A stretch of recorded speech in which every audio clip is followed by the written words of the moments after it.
I'm going to show you how to verify your Binance account. So first, when you first sign up on the Binance app with your account, you should be prompted to verify your account if it's not already verified or it's missing verification. But if you don't see the prompt, here's how to access it. Click on the three horizontal lines on the top left, click on your profile, and from here you should see a verifications button. If it says it's verified, that means you're good to go and you don't need to perform any additional ones.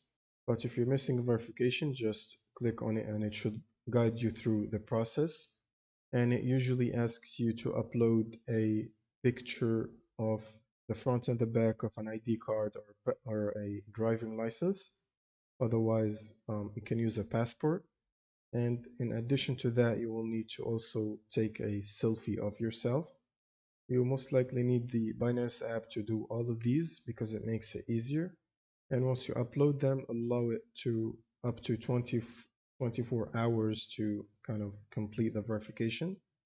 And once you're verified, you can check back here in the account info and you can see the verification is set to verified.